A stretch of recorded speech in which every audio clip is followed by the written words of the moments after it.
poor miller had 3 sons.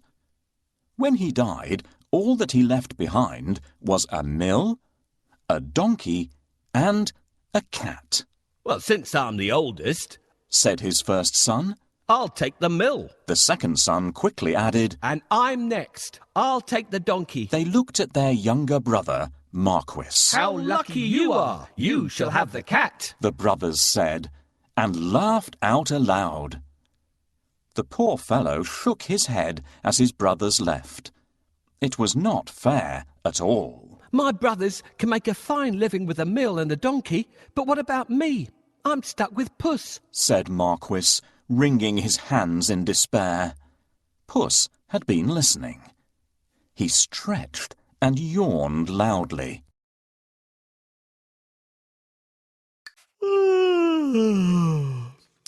Now, you won't have to worry when I'm around. All I need is a bag and a handsome pair of boots, and I'll be able to take care of us both." "Sure you will," thought Marquis. But to be fair, he had seen Puss use many tricks to catch mice and rats. If nothing else, they wouldn't go hungry. Our father left us some property in his will. I can't help thinking that it's been divided unfairly. My father has left me this cat. What am I supposed to do with it? "You don't have to do anything with me." "A talking cat? Did I really hear you speak, or am I dreaming?" "My dear master, please don't think that I'm useless. Just wait and see what I do, and you'll be happy that I belong to you." "How can I be happy when I've only got a cat and nothing else?" "You will understand soon, but first, can you get me a pair of boots and a sack?" "Did you forget that I don't have any money? See if you can find a sack here. We'll get the cobbler to make you a pair of boots." "Thank you. That's exactly what I need. Now that we have the sack, let's go and get a pair of boots from the cobbler." "Found a sack? You're a smart fellow. Come, we'll go and see the cobbler. I'll pay him for the boots later." "Yes. This is the cobbler's workshop. I can get my boots here." "This is the last pair of boots I have. Let it bring you luck." "Thank you. These boots suit me perfectly."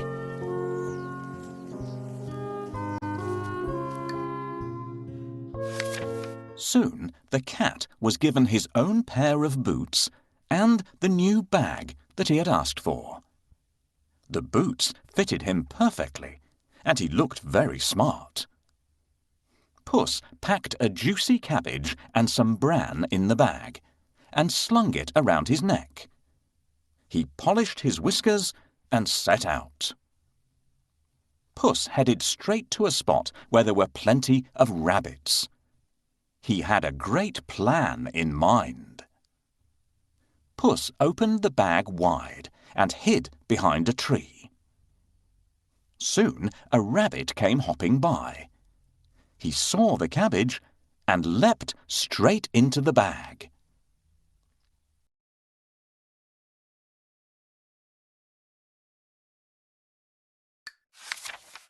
Whoosh!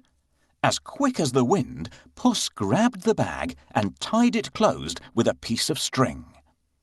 With the rabbit in his bag, Puss walked straight over to the king's palace. He bowed low and presented him with the rabbit. "Your Majesty," said Puss in Boots in a royal voice, "this humble gift comes from my master, Lord Marquis of Carabas." This was a fancy name that Puss had chosen for his master. "What a thoughtful gift," said the king, who loved roasted rabbit.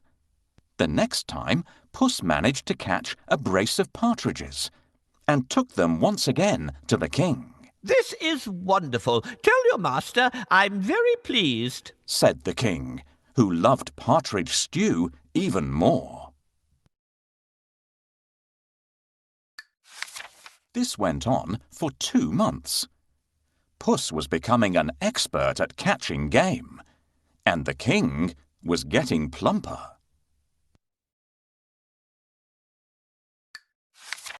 Puss grinned. Things were going just as he had planned. But he had more work to do. If you will excuse me, I'll go and make suitable arrangements to receive our king at the castle, Puss said. Marquis was puzzled because he didn't live in a castle. But he kept quiet. Puss ran ahead and met some men mowing the fields. My good fellows, stop your work and listen. The king is coming this way, and you are all in grave trouble. The only way to save yourselves is to say that these fields belong to the Lord Marquis of Carabas, Puss announced. The mowers looked at Puss in surprise. They were scared. This Lord Marquis must be very powerful, they thought. They agreed to do exactly what the cat said, to save themselves. Puss went ahead and saw some men and women reaping grain in a field. My good fellows, you can reap later, but listen to me now. The king is coming this way, and he'll make mincemeat of you unless you say that these fields belong to the Lord Marquis of Carabas, Puss announced. The reapers were very puzzled, but they definitely did not want to become mincemeat. They promised to tell the king that the fields belonged to nobody but Lord Marquis of Carabas.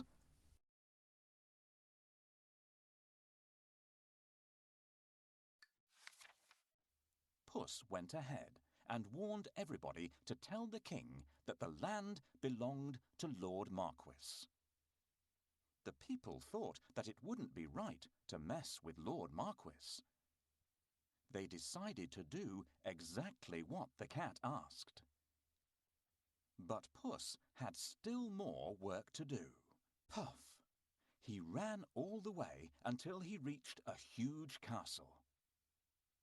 Can you guess whose castle it was? Yes, the castle and all the lands belonged to a fierce and powerful ogre. But Puss was not scared of the ogre. He knocked at the castle door. Blim, blam. 2 guards opened the door. I'd like to pay my respects to your mighty master, said Puss. The guards knew that the ogre loved anybody who admired him. So they let Puss in at once. Puss bowed low to the ogre. I have heard much about your great powers. Is it really true that you can transform yourself into any animal you wish? asked Puss. Even a lion? Watch me, said the ogre. Right before Puss's eyes, he transformed himself into a mighty lion. He roared so fiercely that Puss sprang up the curtains in fright. The ogre laughed loudly. That's amazing, said Puss. But I bet you can't turn yourself into a small creature. That's the most difficult thing in the world. I can, said the ogre. No, it would be impossible for a mighty ogre to turn into something like, for instance, a mouse? said Puss. Oh, really? asked the ogre, snapping his fingers. Boom!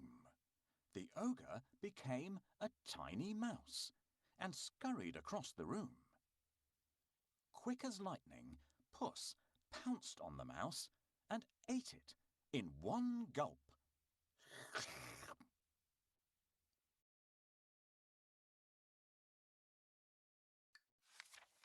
Puss licked his lips. He clapped his hands 3 times and summoned all the people living in the castle. The ogre is no more, Puss announced. Will you accept Lord Marquis of Carabas as your master? He is kind and just, good and generous. The guards, maids, cooks, servants, and everyone else in the castle looked at Puss in surprise. But they nodded at once. They had never really liked the ogre anyway. Puss ordered everyone to prepare a feast for Lord Marquis and his very special guest, the king himself. I have heard that you are a master of magic and can turn into any animal. Is that true? That's true indeed. I can prove it if you have any doubt. I would like to see. Can you do it? Problem. Oh, how scary! Enough! I believe you. I really believe you now. Well, did I prove how great I am? Indeed, indeed. But if I ask you to turn into a tiny mouse, I bet you'll not be able to do it. That's so easy. Meanwhile, the king travelled through the countryside, speaking to the people. He was very surprised to learn that almost all the land around him belonged to the young man by his side. When the king's coach finally reached the castle, Puss ran out to welcome them. Welcome to our humble abode. Puss said to the king. The king gulped. The castle was bigger and even more stunning than his own. Puss led them straight to the huge dining hall. The table groaned with the weight of roast chicken, rabbit stew, mince pies, smoked duck, and hundreds of other dishes. The king was in seventh heaven. After eating the great feast and sipping the finest wine he had ever tasted, the king said, My dear Lord Marquis, I'd be delighted if you would marry my only daughter.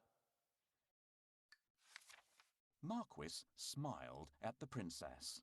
I will if the princess wishes to live with me, said Marquis shyly. The princess was so happy that she wanted to dance all around the castle. She blushed in delight and nodded.